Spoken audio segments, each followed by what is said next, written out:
Let's talk about a painting. But let's be honest, we're not just talking about a splash of color on a piece of cloth.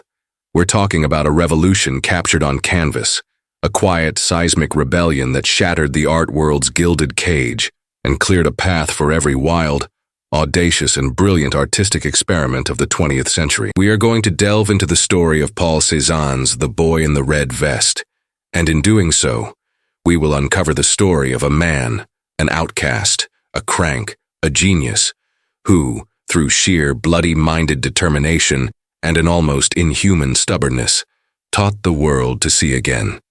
This is not a story for the faint of heart, nor for those who like their art history sanitized, polite, and neatly packaged for casual consumption. This is a tale of struggle, of a man at war with his own explosive temperament, and with a world that seemed determined to misunderstand him. This is the story of a man so consumed by his vision that he would fly into a rage, slashing his own canvases with a palette knife if they failed to live up to the impossible, almost divine standards he set for himself. They eventually called him the Master of X, but for most of his life he was a pariah, a provincial eccentric, a joke whose work was mercilessly mocked and summarily rejected by the smug, self-satisfied art establishment in Paris. This is the story of Paul Cézanne, and it needs to be told with the same raw, unflinching, and often uncomfortable honesty that he poured onto his canvases.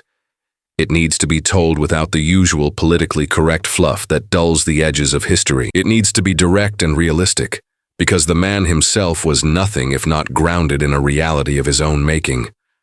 Cézanne was not, by any stretch of the imagination, a people person. He was a thorny, profoundly sensitive soul, prone to debilitating bouts of depression, and a creeping paranoia that made him suspicious of everyone, from his closest friends to the models he paid to sit for him. He was a man who preferred the silent, dust-mote-filled company of his studio to the chattering, intellectually incestuous salons of Paris.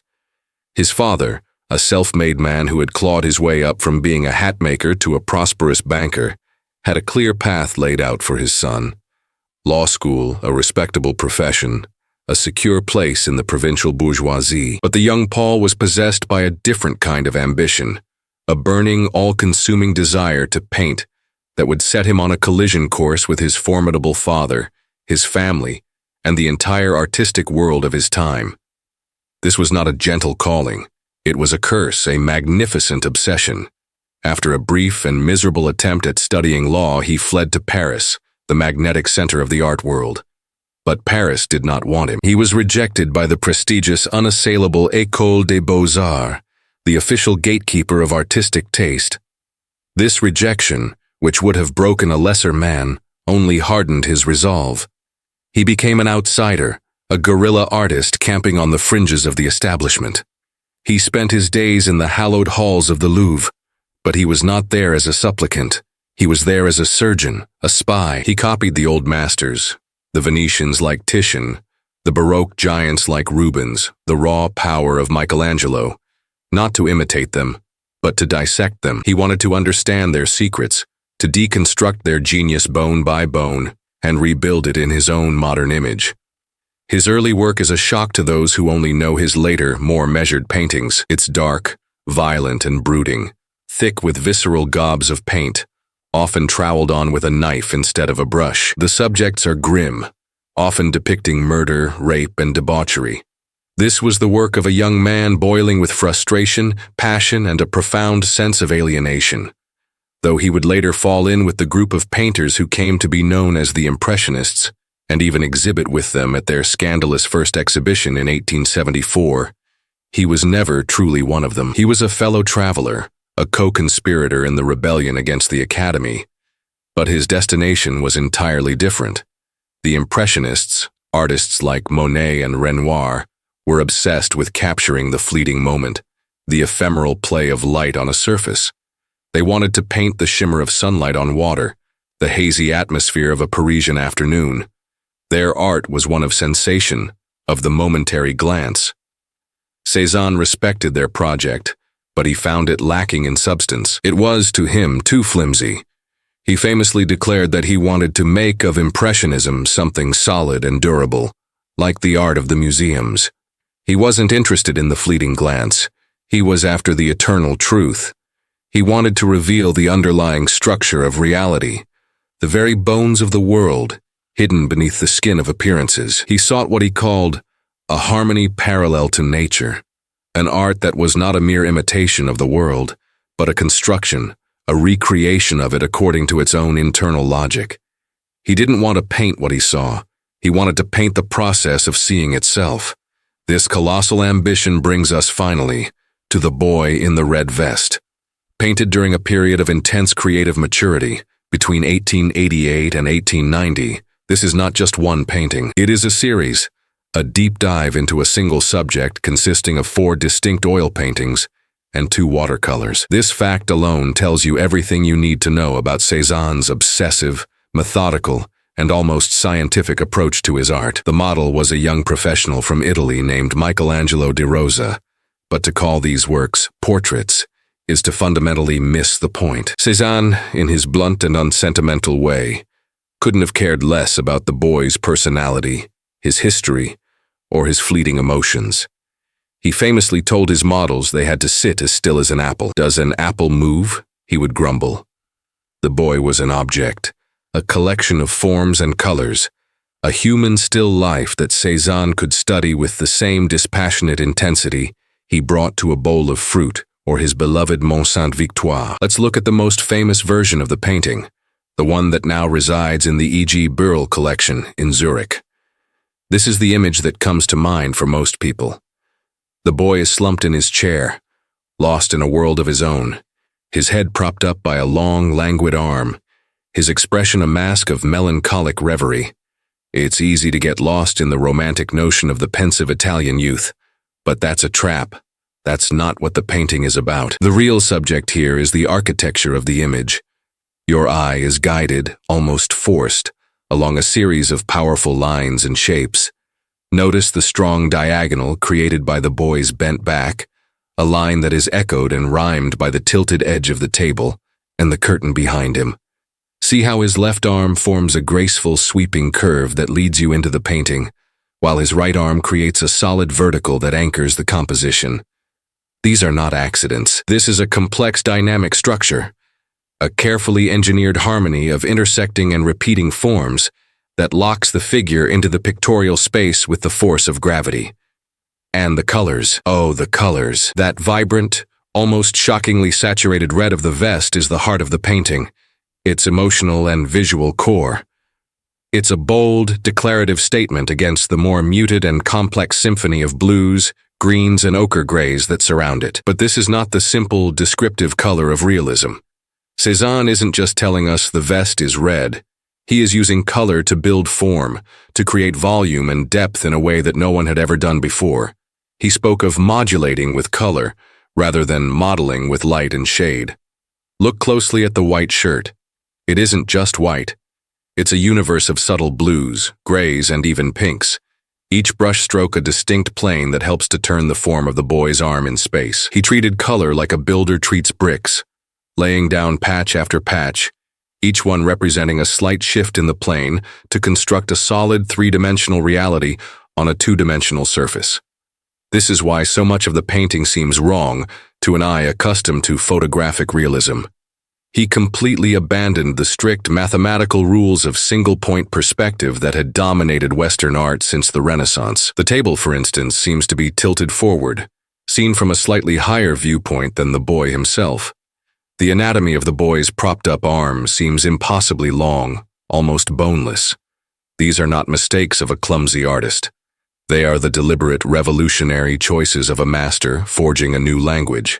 He sacrificed superficial accuracy for a deeper, more profound truth. He distorted reality to create a more unified, more powerful, and more real pictorial experience. It was this audacious use of multiple viewpoints within a single image, this flattening and fracturing of space, that would light a fire in the mind of a young Spanish painter named Pablo Picasso. It was this painting, and others like it, that led Picasso to an earth-shattering revelation.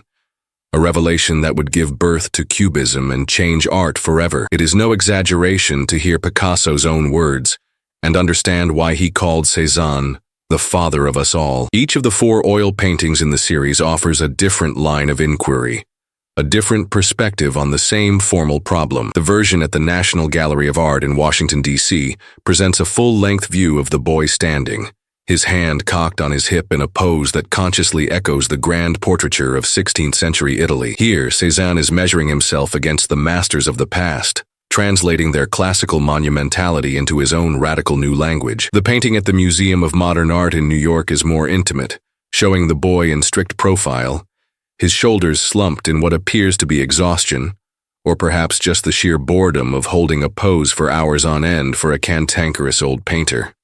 And the final version, at the Barnes Foundation in Philadelphia, is a more focused, almost claustrophobic study of the boy's face and shoulders. Seen together, the series is a powerful, immersive document of Cézanne's relentless process. It's a testament to his obsessive quest not just to depict his subject, but to possess it, to understand it from every angle, and to reconstruct it on his own terms. The story of the boy in the red vest does not end when the paint dried. Its journey through the 20th century is a drama in itself, a tale of fortunes, collectors, and crime. The magnificent Zurich version was sold by Cézanne to his dealer, the visionary Ambroise Vollard, in 1895. Vollard, one of the few people who recognized Cézanne's genius early on, became his champion. The painting then passed through the hands of some of the most famous and discerning collectors of modern art, including the German Paul Cassirer and the Hungarian Marcel von Nemes, before it was acquired in 1948 by the Swiss industrialist Emil Georg Bürle. Bürle was a man who amassed a colossal fortune manufacturing weapons, and he spent it amassing one of the world's finest private collections of impressionist and modern art. The boy in the red vest became the undisputed crown jewel of his collection, a masterpiece of modern art valued in the tens of millions of dollars. But its story took a terrifying and dramatic turn on a quiet Sunday afternoon in February 2008. 3 armed, masked men walked into the Bürle Collection Museum in Zurich in broad daylight, ordered the staff and visitors to the floor, and calmly walked out with 4 of the collection's most valuable paintings, including The Boy in the Red Vest. It was one of the biggest and most audacious art heists in European history. The art world held its breath. A masterpiece had vanished. For 4 long years, its whereabouts remained a complete mystery. There were fears it had been damaged, destroyed, or was lost forever in the dark underworld of black market art. Then, in April 2012, in a dramatic high-stakes police operation, the painting was recovered in Belgrade, Serbia. It was found, of all places, hidden in a secret compartment in the roof of a car, about to be sold for a pittance of its actual worth. The prodigal son had returned, a little worse for wear but fundamentally unharmed. This sensational tale of theft and recovery only added to the painting's mystique, burnishing its legend and inevitably increasing its monetary value. But its true, incalculable value lies not in its price tag, but in its revolutionary spirit. This painting is a declaration of independence. It is a defiant cry against the staid, moribund conventions of academic art. It is a monument to the power of a single, stubborn individual to change the course of history, to force the world to see in a new and startling way. Cézanne's legacy is immense, almost impossible to overstate. He is the bridge that connects the 19th and 20th centuries.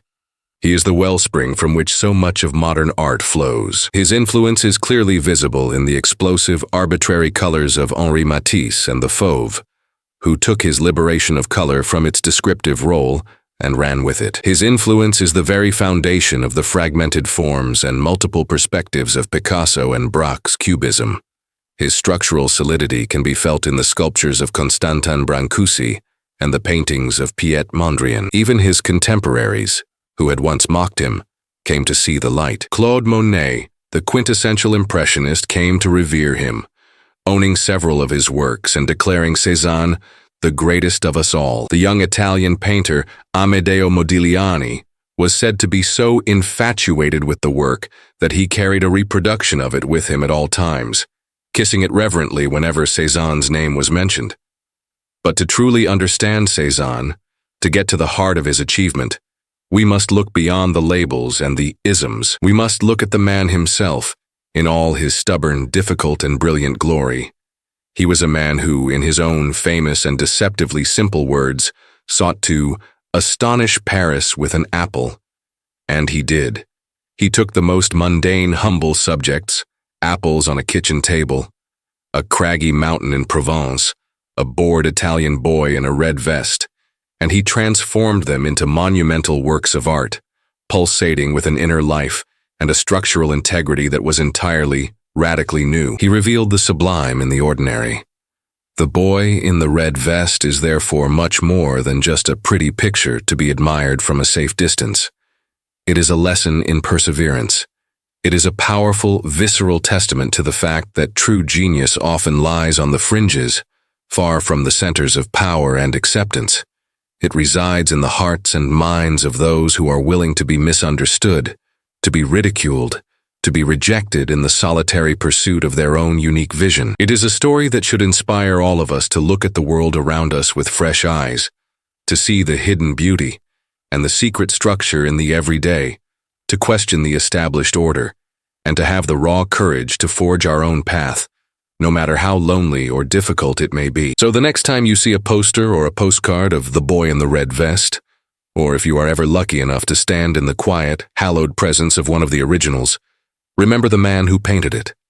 Remember the grumpy, reclusive old master from Aix-en-Provence who, through his relentless, painful, and glorious dedication to his craft, taught us that the highest purpose of art is not just to capture what we see, but to build a new reality based on what we feel and what we understand. And in that feeling, in that raw, unfiltered, and deeply personal vision, lies the true power and the enduring magic of Paul Cézanne. He was a man who saw the world differently from anyone else, and in doing so, he gave us all a new world to see. And for that gift, we owe him everything.